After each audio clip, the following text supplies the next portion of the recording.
안녕하십니까.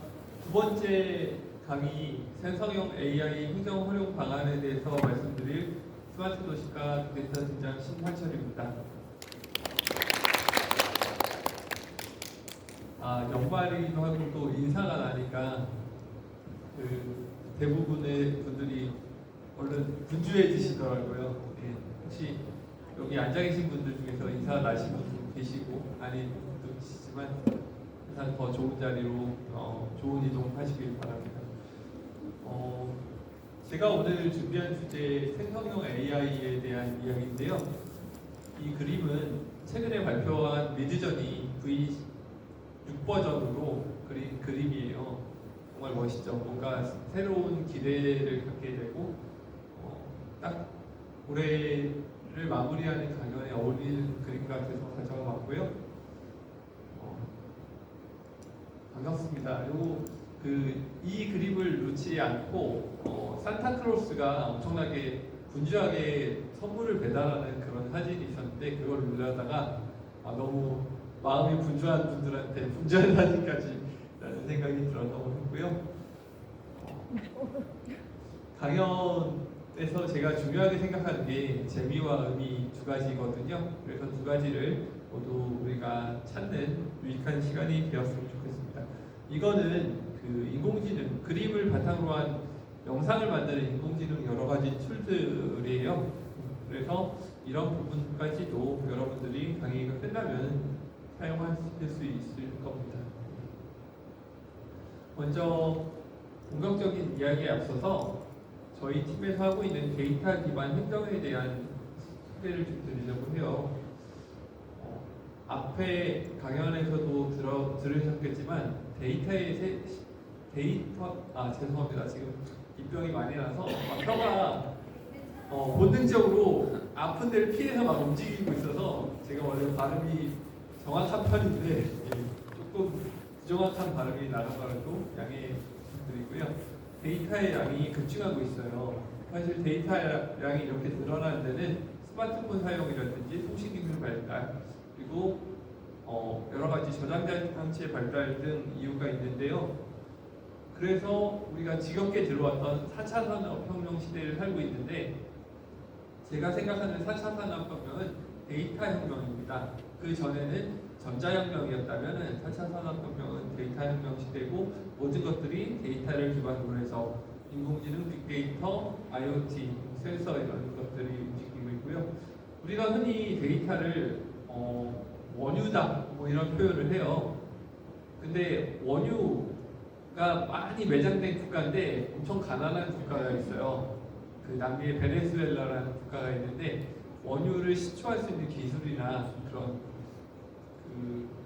인프라가 안 돼 있기 때문에 원유가 있어도 가치를 이용하지 못하는 안타까움이 있는데 데이터도 마찬가지입니다. 원유라고 표현한 데는 데이터가 그냥 유용하고 쓰임새에 있지 않다라는 걸 얘기를 해주고요.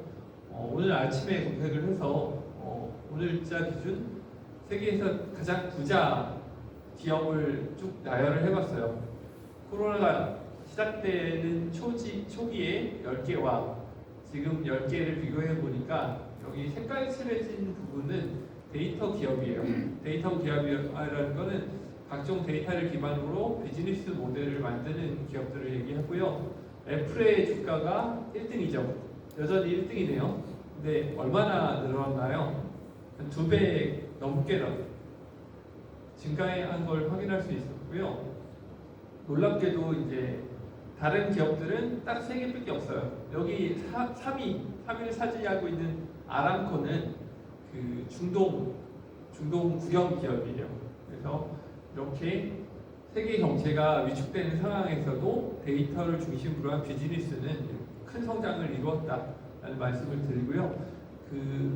그런 회사들은 이렇게 개인의 데이터 그리고 사물의 데이터 모든 데이터들을 바탕으로 해서 초개인화된 서비스를 하게 됩니다. 여러분들도 예전보다 많은 개인화된 서비스를 받고 있는데 넷플릭스, 유튜브 추천 이런 것들 다 느끼시겠죠. 그래서 저희는 이제 금융 데이터 같은 것도 동의를 하는 경우 모든 은행에 있는 것, 모든 보험에 대한 걸 조회하는 그런 시대에 살고 있습니다.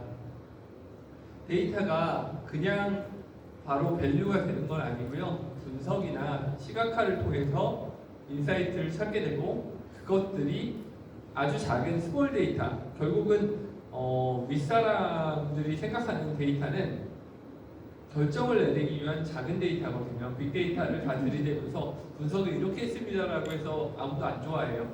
그래서 앞서 강연에서 말씀드린 것처럼 엑셀이나 이런 것들을 바탕으로 해서 작은 대답을 뽑아냈을 때 가치를 갖게 되는 거고요. 거기에는 반드시 의사결정이 필요합니다. 우리가 흔히 사용하는 영수증에는 굉장히 많은 데이터가 있습니다. 영수증은 거의 모든 데이터가 있다고 해도 과언이 아닌데 육하원칙 우리가 얘기하죠. 누가 언제 어디서 무엇을 어떻게 왜 이 중에서 5가지가 영수증에 있어요. 언제 결제했는지, 내 회원번호니까 누가 결제했는지, 어떤 항목을 결제했는지, 그렇죠? 그 유일하게 없는 거는 왜인데 이거는 설문조사를 통해서 왜를 알아가는 노력을 하게 되죠.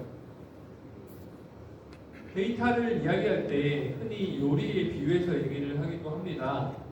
여기 유명한 요리사, 여기는 이제 사업가에 가까운 요리사죠. 그래도 유튜브 대박 났고, 예, 그래서 신선한 재료, 뛰어난 요리 실력, 멋진 상차림 세 가지 삼박자가 맞아야 되는데 데이터도 마찬가지입니다. 좋은 데이터, 그리고 데이터를 다룰 수 있는 능력, 그리고 그걸 데이터를 바탕으로 해서 단 하나의 대답을 결정 지을 수 있는 시각화라든지 리포팅을 이야기합니다.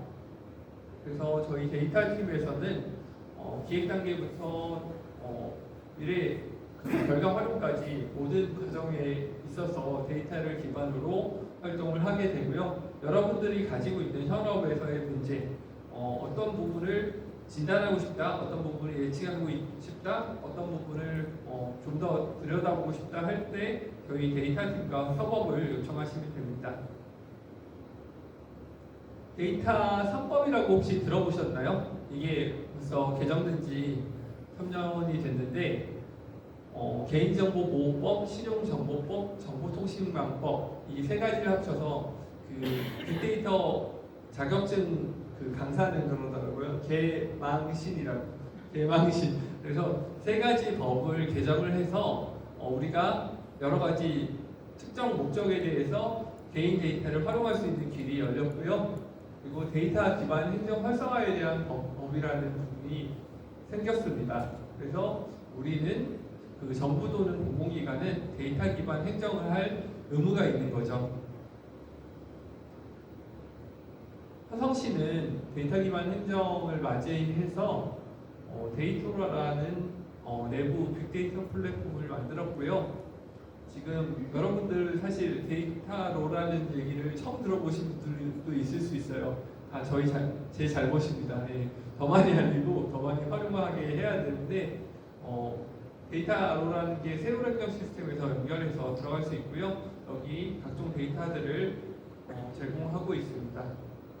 간단한 분석도 가능한데 그 특정 지점에 65세 이상 인구가 몇 명이 있는지, 그 중에서 1인 가구가 얼마나 되는지 이런 것들을 여러분들이 직접 분석해서 업무에도 활용을 할 수 있습니다.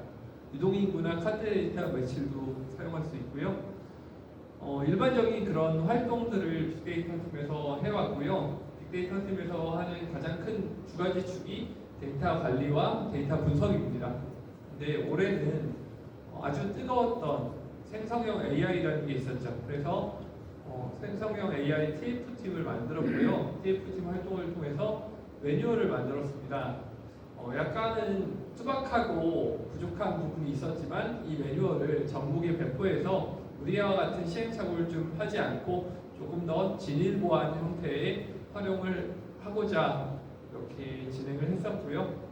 그런 과정을 거친 결과 이제 연구자료를 만들었고요. 추가로 연구 모임도 진행을 같이 했습니다. 그래서 연구 모임에서는 행정 활용 방안을 볼 때 기능별 활용 가능성과 앞으로 이 변화하는 세상에서 우리가 가져야 될 방향에 대한 고민을 진행을 했고요.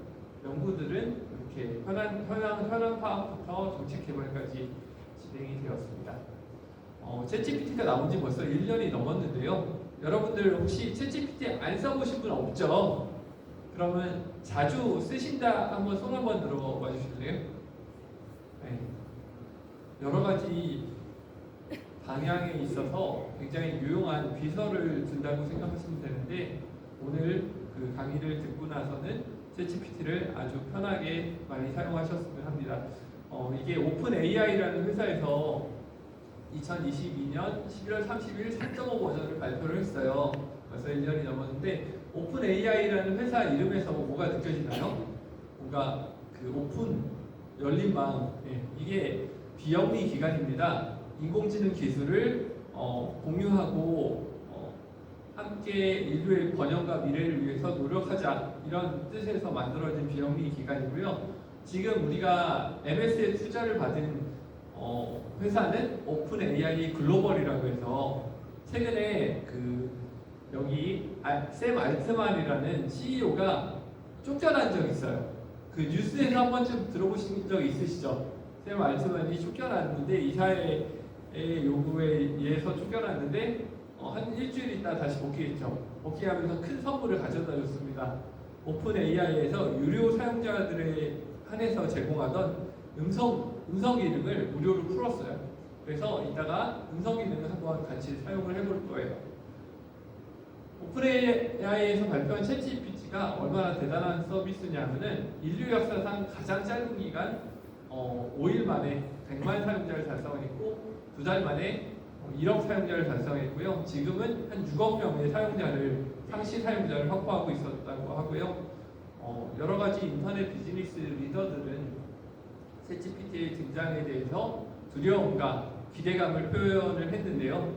여기 보시면은 MS 창업자 빌 게이츠가 PC나 인터넷의 등장만큼 세상에 큰 영향을 미칠 거다라고 얘기했어요. 근데 챗GPT라는 생성형 인공지능의 등장이 왜 놀라운가 하면은, 결국은 기존의 인공지능은 소수를 위한 인공지능이었거든요. 근데 이제는 우리 생활 곳곳에 파고들어서 인간이 하는 모든 활동에 개입을 하고 모든 활동을 편리하게 해줄 수 있는 그런 변화가 있었다는 겁니다. 실제로 이 기능에 대한 테스트를 했는데 미국 변호사 시험을 합격을 했고요. 그것도 높은 점수로, 그 3.5 버전 무료일 때는 하위 10%였는데 유료 버전인 4.0에서는 상위 10%의 성적으로 통과를 했고요. SAT도 아주 높은 점수를 받았습니다. 그래서 챗GPT와 같은 생성형 AI의 등장은 소수를 위한 인공지능에서 모두를 위한 인공지능으로 변화를 가져왔다, 이렇게 말씀드릴 수 있을 텐데요. 인공지능 서비스에도 퍼블릭 버전하고 프라이빗 버전이 있습니다. 이게 뭐냐면은, 그 인공지능 서비스를 할 때 개인정보 유출이나 기업정보 유출, 이런 위험에 대해서 혹시 들어보신 적 있으신가요?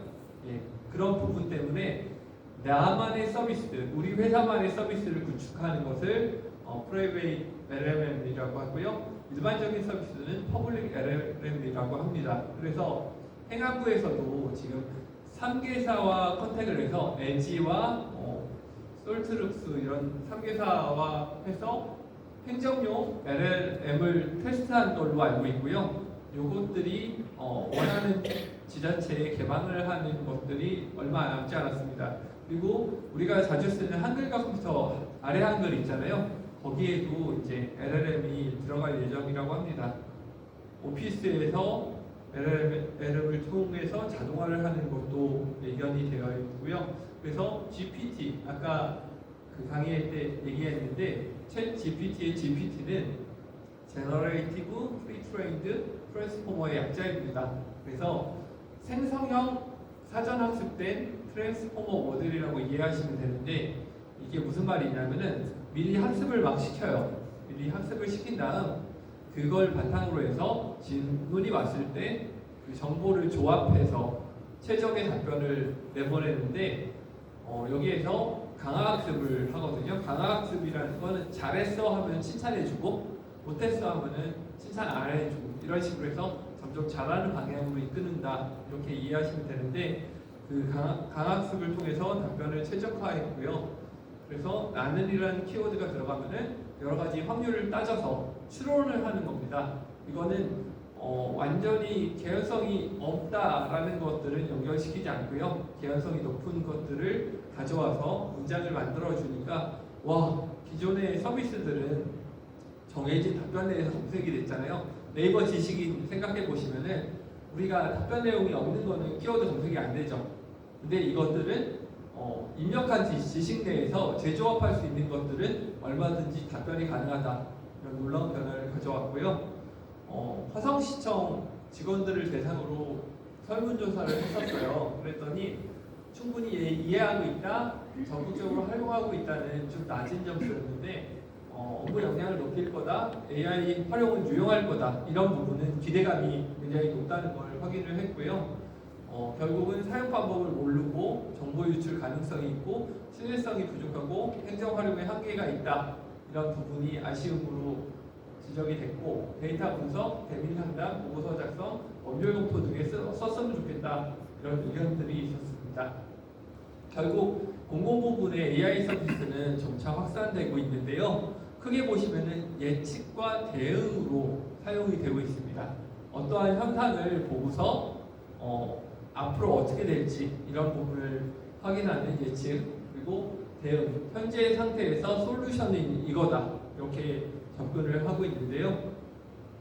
그러면 이런 생성형 AI를 어떻게 하면 잘 쓸 수 있을까에 대해서 말씀드리려고 합니다.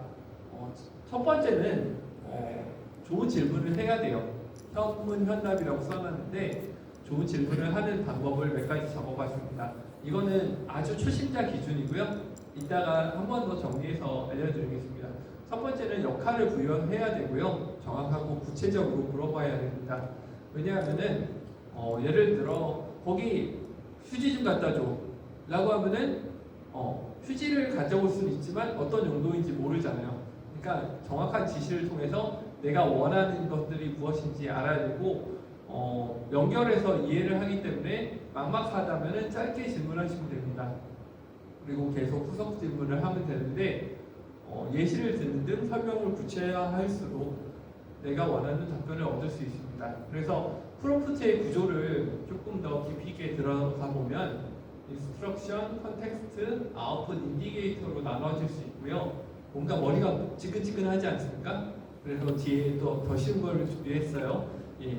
그래서 여기는 역할 부여나 내가 어떤 작업을 시킬지, 그리고 그 다음은 외부 지식에 대해서 입력을 해줍니다. 어떤 판단 기준, 네가 어떤 정보를 내나 이런 요청을 하는 내용들이고요. 아웃풋 인디게이터는 어떤 형식으로 내용을 알려줘.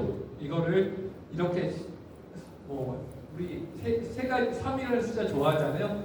이렇게 세 가지로 이해를 하시면 되고요. 예를 들어 너는 카피라이터야. 신규 서비스 런칭을 하는데 이름이 필요해. 사업은 이래. 그러니까 사업에 어울리는 사업명하고 컬러를 추천해줘. 이런 식으로 요청을 하면 된다는 거고요. 일본의 그 연구자인 후카츠라는 분이 이걸 정리를 한번 했는데 앞에서 지침, 제약 조건, 입력문, 출력문 형태. 앞에 설명해 주신 드린 거랑 똑같은 내용인데 앞에서는 당신은 유튜브 영상을 전문으로 하는 기획자입니다. 이렇게 페르소나를 입혔죠. 역할 정의를 하고 그리고 제약 조건과 입력문을 기반으로 세상의 컨텐츠 기획서. 우리가 많이 하는 거는 보고서를 만들어 주세요. 이렇게 얘기하겠죠. 예, 그렇게 하면은 제약 조건에 대해서 구체적으로 설명을 합니다. 말을 쭉 연결해서 요청을 해도 알아듣는데 우리가 정확하게 전달을 못할 가능성이 높거든요. 그러니까 한 문장 한 문장 끊어서 얘기를 하는 겁니다. Shift Enter를 누르면 다음 줄로 넘어가는데 이렇게 내가 원하는 내용들을 구체적으로 영상 플레이 시간 1분입니다. 3초 안에 이목을 집중시켜 주세요. 이렇게 하고 입력문에는 새로운 단백질 음료를 출시하는데 타겟은 MZ와 직장인입니다. 마지막 출력 구조는 대조식의 계층형 트리 구조, 보고서 형태, 앞에 특수 문자 등을 써주세요. 이렇게 입력을 하면은 내가 원하는 답을 얻을 가능성이 매우 높아집니다. 그리고 챗GPT를 아주 잘 쓰는 방법 중 하나가 코딩인데요. 기존에 코딩이라면은 소수의 전문 영역이었다면 이제는 여러분들도 코딩을 할 수 있습니다. 이 코딩을 통해서 10시간, 20시간 걸리던 작업들을 자동화할 수 있어요.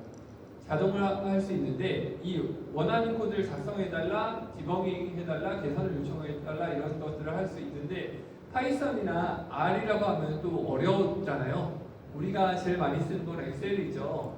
그래서 VBA 코딩으로 작성해줘, VBA 코드로 작성해줘라고만 놓고 내가 자동화하는 코드를 요청하면 됩니다.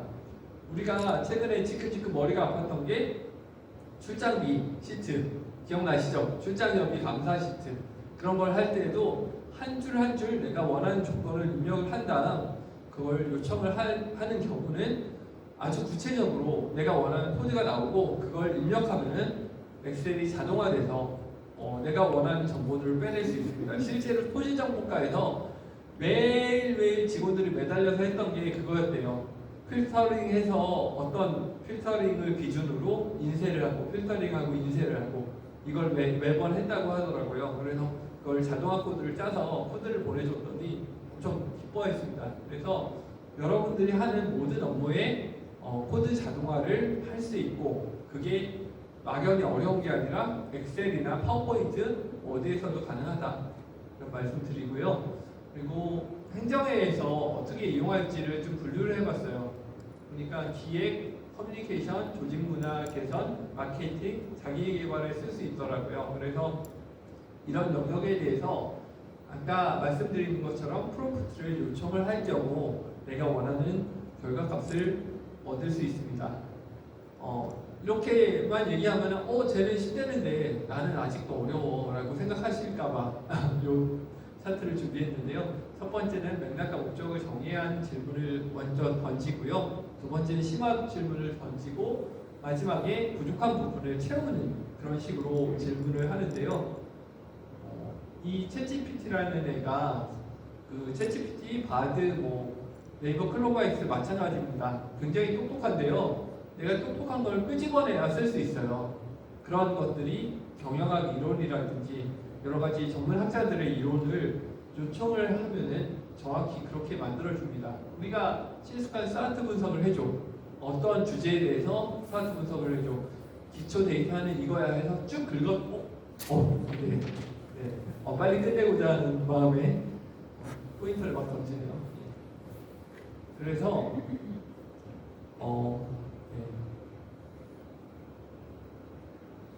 그렇게 정리를 할 수 있고요. 그 챗GPT를 그냥 쓰지 말고 여러 번 질문을 해서 내가 원하는 정보를 구조화하는 방식으로 사용하시길 추천드립니다.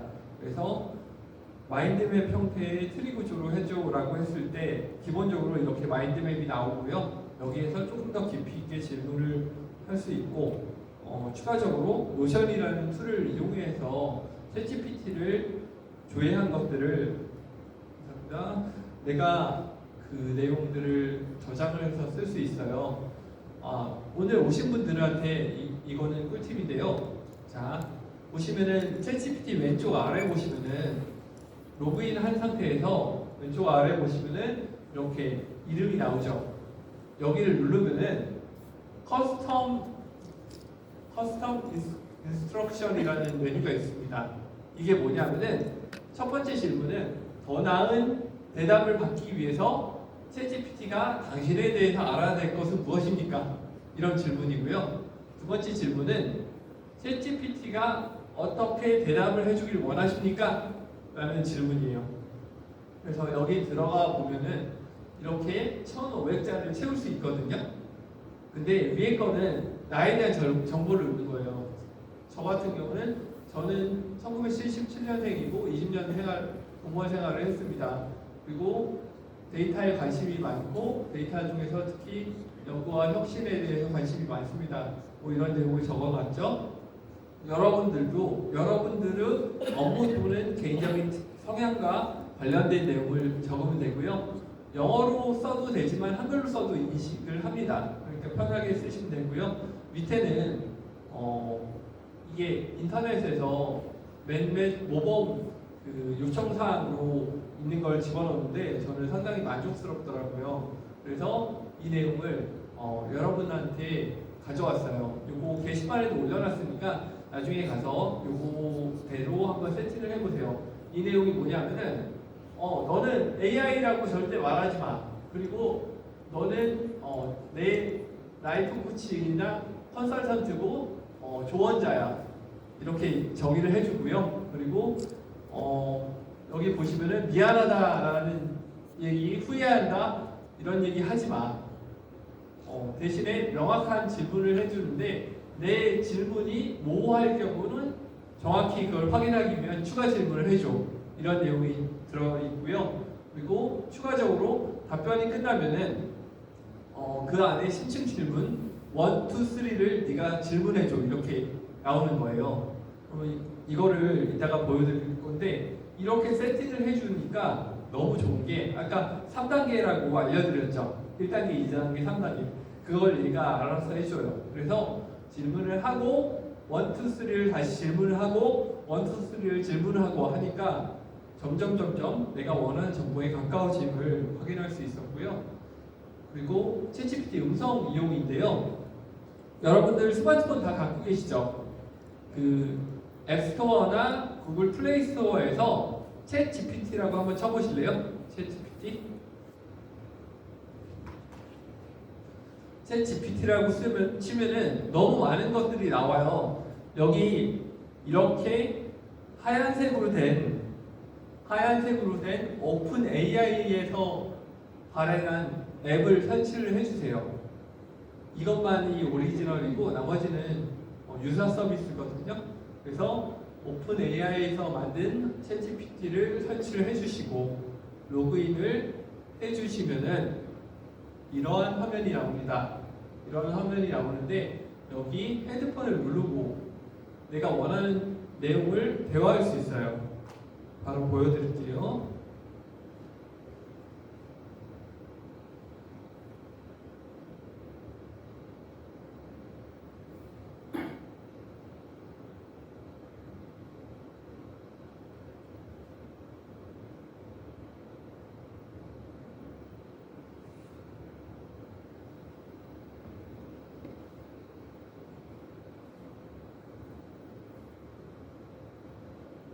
설치하고 계신가요? 여러분들?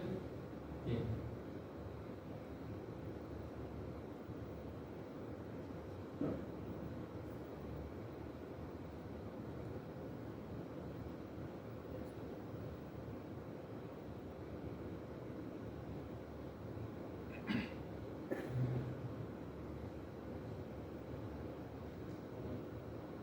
시연을 하려고 그러니까 커넥팅 에러가 뜨네요.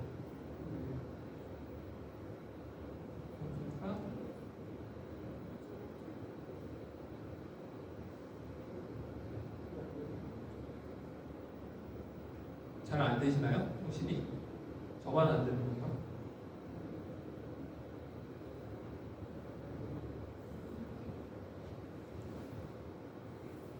네, 제가 바로 보여드리려고 했는데 우리가 떠서 어떤 식으로든 대화를 할 수 있고요. 제가 원하는 것들을 사람처럼 답변을 해줍니다. 그리고 공감도 해주고요. 예를 들어 내가 지금 해외여행을 앞두고 기본적인 여행 회화를 공부하고 싶어. 너는 아주 친절하게 그리고 쉽게 여행 회화를 알려주는데 내가 한글로 얘기하면 그걸 영어 표현을 알려주고 영어로 다시 질문을 해줘. 뭐 이런 식으로 쭉 연결해서 이야기를 해도 얘가 알아듣고 거기에 맞게 해줘요. 이제는 전화영어가 필요 없는 세상이 됐습니다. 그래서 여러분들 직접 사용하셔도 좋고 여러분들 자녀들한테 설치해서 이걸 통해서 어학 공부를 하든 일반적으로 호기심을 해결하든 여러 가지 방법으로 사용하실 수 있을 것 같고요. 대화한 내용은 스크립트로 해서 직접 정리해서 사용할 수도 있습니다.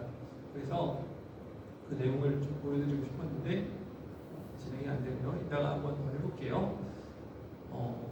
이렇듯 생성형 AI는 점점 더 우리 생활 가까이 들어와 있는데요. 너무 많은 서비스들이 있어요. 여기 나열한 것뿐만 아니라 지금 이 순간에도 새로운 서비스들이 나오고 있어서 사실은 너 이거 알아? 이거 몰라? 이런 얘기를 할 부분은 아니고요. 계속적으로 새로운 서비스가 나오고 있기 때문에 그 서비스들을 기본을 알아두고 그걸 응용해서 거기에 맞는 서비스들을 사용하시는 걸 추천드리고요. 제가 챗GPT를 처음에 말씀드린 거는 제가 가장 대표 주자이고 가장 강력해서인데 두 번째로 알려드릴 거는 구글 바드입니다. 구글 바드는 구글에서 만든 챗GPT와 같은 생성형 AI인데요. 챗GPT가 문과생처럼 아주 중얼중얼 상세하게 알려준다면은 바드는 이과생입니다. 아주 핵심만 딱 알려주고요. 성향에 따라서 바드 답변을 훨씬 좋아하시는 분들도 계실 거예요. 그리고 바드 같은 경우는 구글 검색을 통해서 특히나 유튜브 컨텐츠 검색을 통해서 유튜브 내용에 있는 것까지 답변을 한다고 합니다. 그러니까 더 방대한 양의 자료를 학습을 하게 되죠. 단점 같은 경우는 아직 이런 답변의 길이가 좀 짧고요. 조금 더 부족한 부분이 있습니다.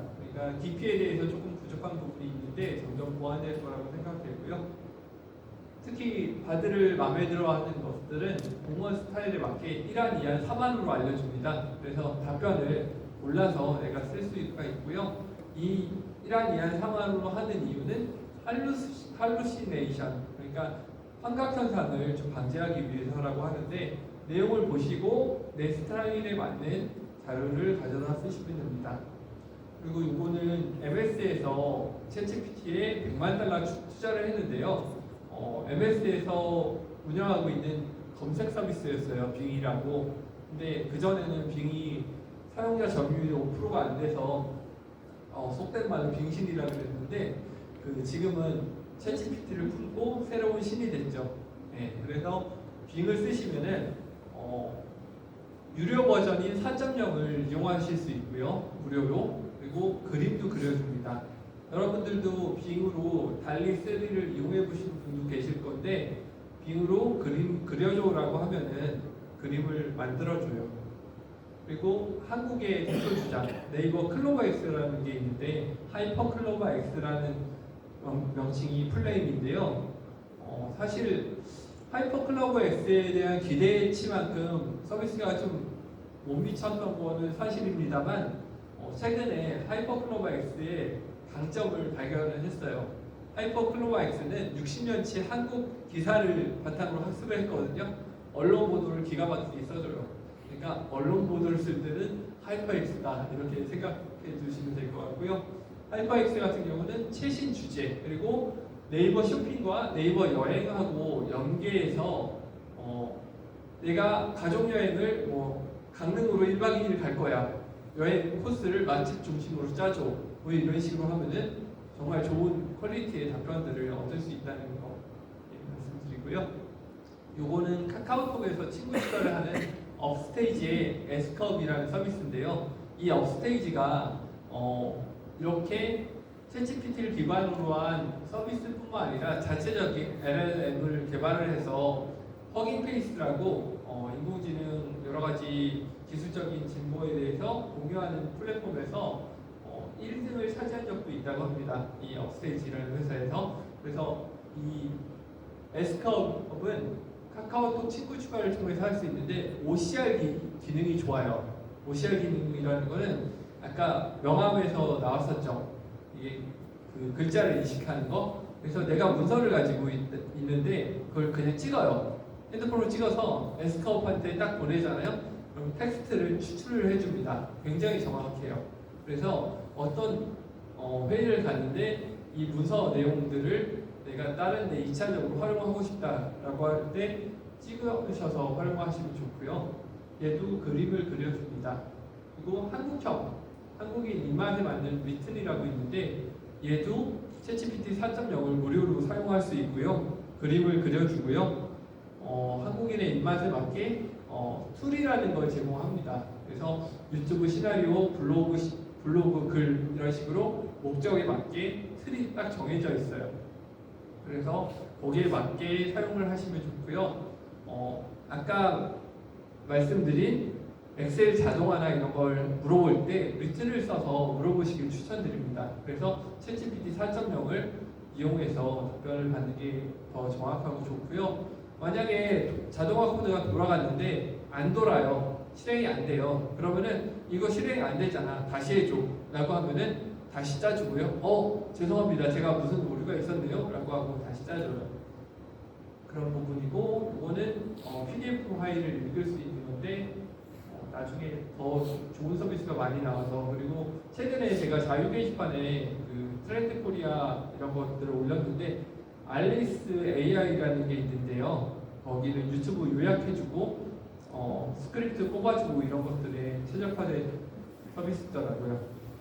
그리고 이미지에 대해서도 관심이 많으실 텐데, 원래는 이미지 원탑이 미드전이었는데 미드전이가 유료 서비스로 전환이 되고 유료 사용자도 300장 정도밖에 못 만드는 그런 제약 조건이 있다 보니까 점점 다른 서비스, 달리라든지 스테이블 디퓨전이 많이 올라왔고요. 달리 같은 경우는 빙 이미지 크리에이터를 통해서 무료로 사용 가능하고요. 챗GPT 4.0에서도 달리 3를 쓸 수 있습니다. 그리고 스테이블 디퓨전 같은 경우는 몇 가지 그 설치 방법을 검색해서 사용하시면 금방 적용이 되는데, 단 좋은 그래픽 카드가 필요합니다. 고성능 그래픽 카드가 있으면은 스테이블 디퓨전을 사용하실 수 있다.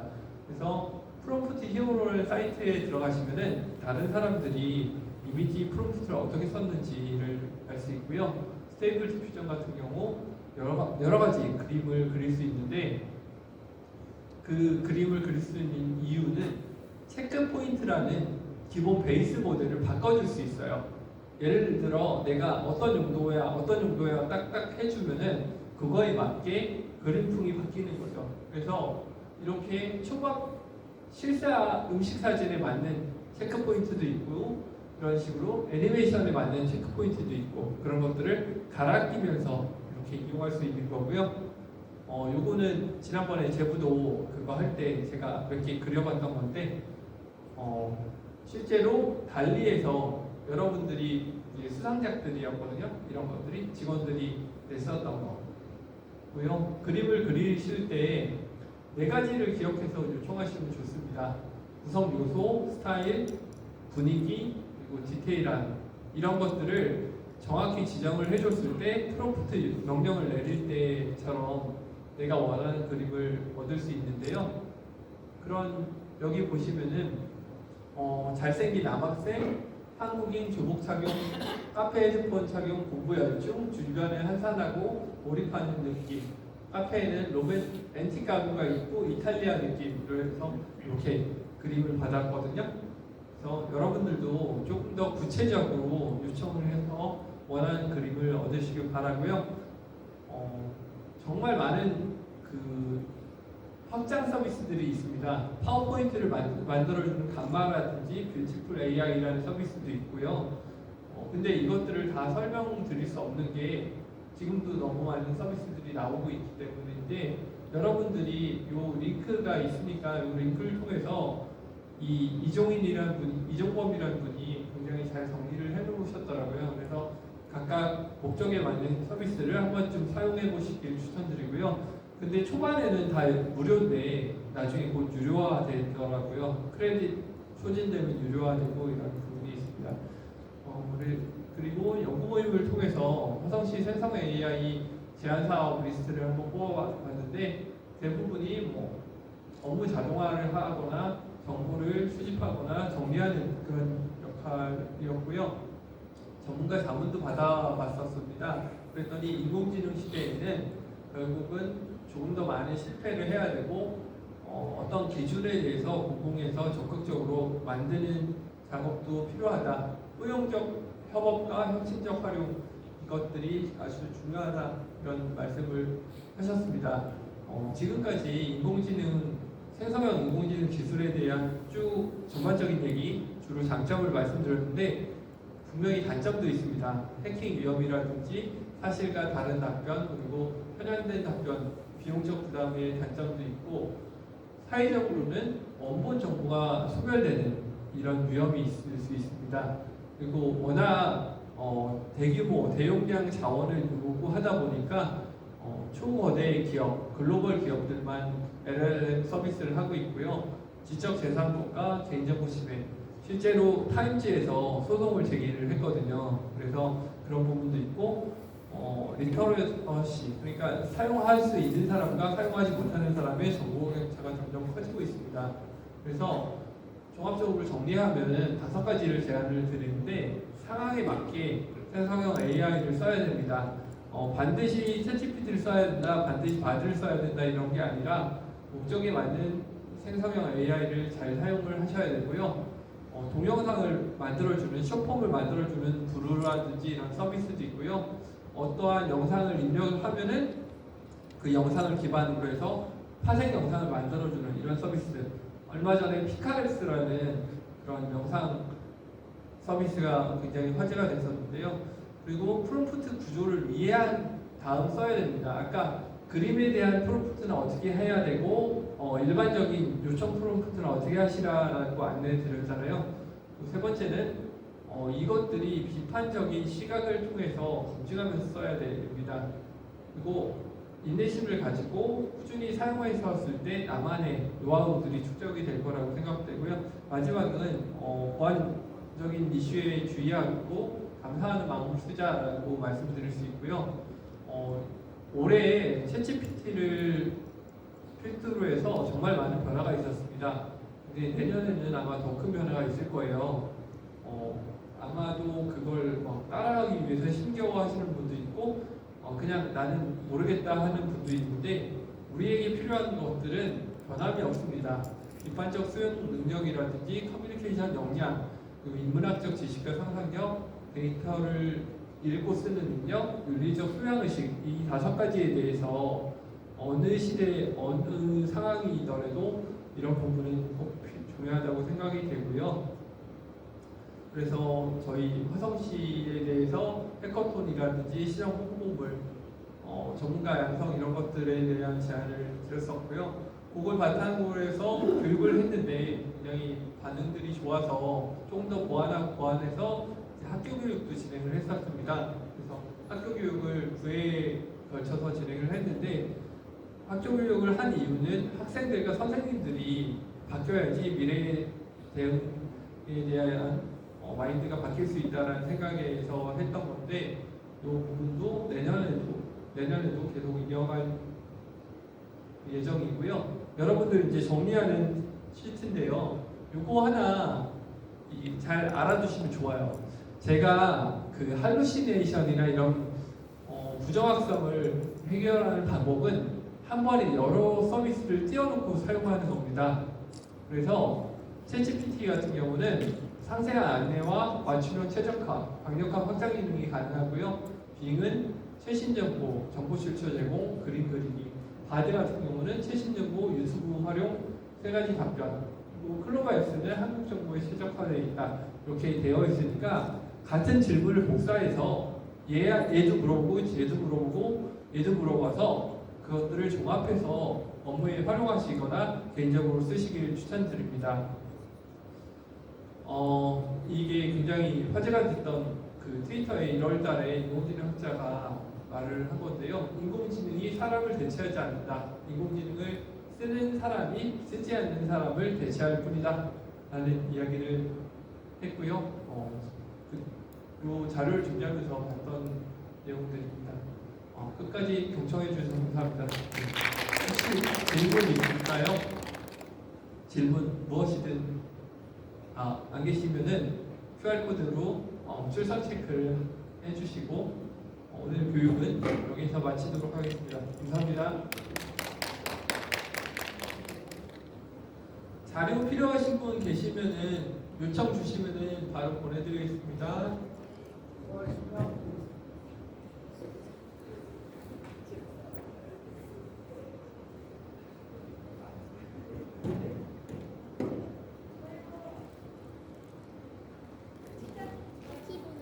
네네. 메일로 네네. 이 사진 갖고 수산이 왔네. 제가 까먹을 수 있는데 혹시 한번 네네, 그럴게요.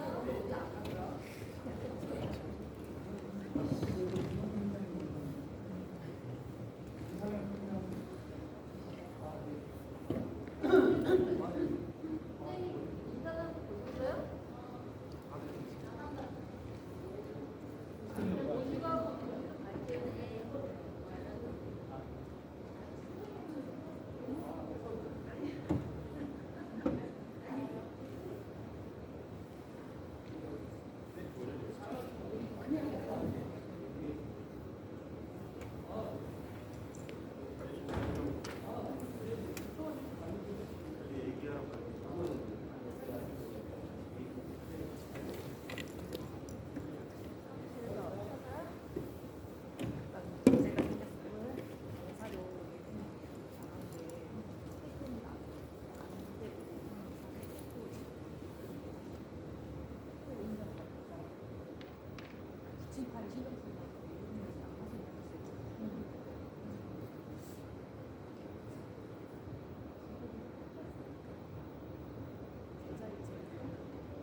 지금 밤낮 결이